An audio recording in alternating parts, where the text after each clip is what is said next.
Are differences reasonable to be the answer for avoiding or hating on someone?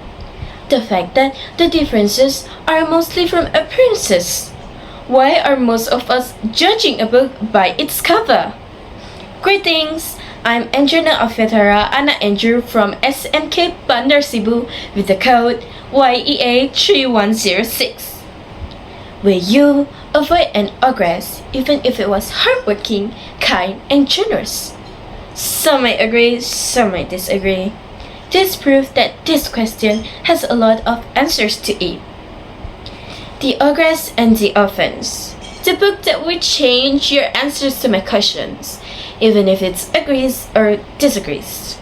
This book contains 392 pages and 54 chapters. Stone in the Glen was a lovely town. Not until a fire claimed Stone in the Glen's beloved library, which started a sequence of events that eroded all of the nicest thing about the town, changing the identity of place, and the townspeople, alike as citizens, grew suspicious and closed off from one another. When the towns failed to support the orphan's house, one orphan runs away, as to not take more resources. The orphan is rescued and brought back by the sweet-natured ogress who lives on a farm at the edge of Stone in the Glen. But her return is spied by a man who misunderstands and thinks the ogress is abducting children, and the townspeople become riled up against the ogress by the self-serving, thrift-loving mayor. When the adults won't listen to the children, they must find another way to help their generous neighbor and repair their broken community.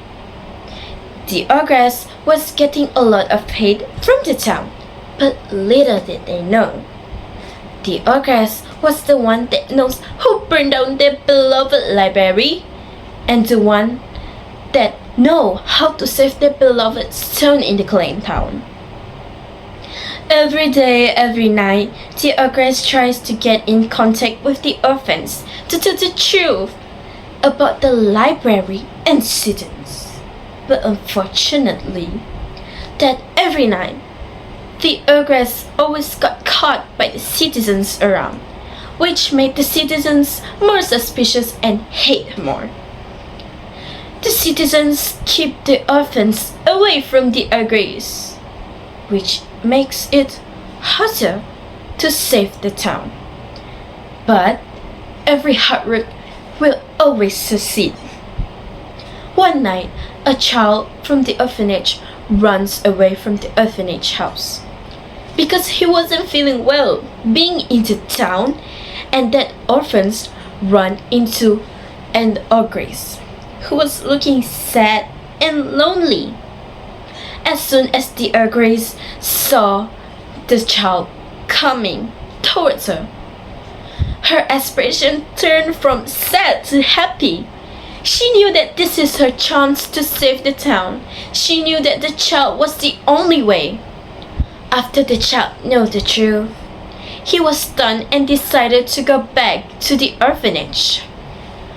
And the orphanage home was in shock.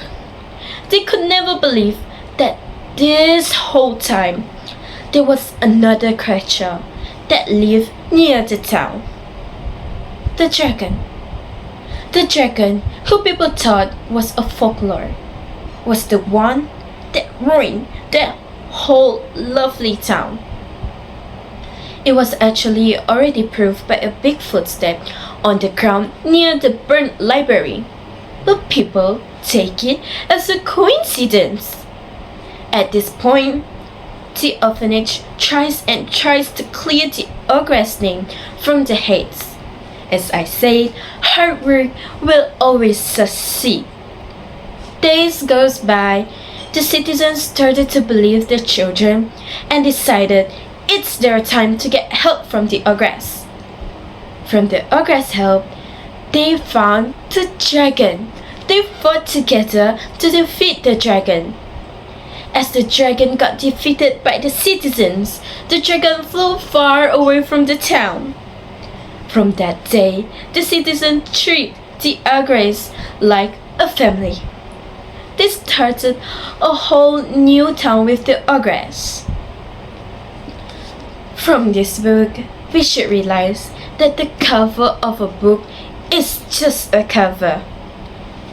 We don't know what's inside of it, and by it, we shouldn't take an action or say any word before knowing the inside. The Ogress and the Orphans, with the rate of 4.3 from buyers and readers. I recommend this book to those who love fictions. That's all for me. Thank you.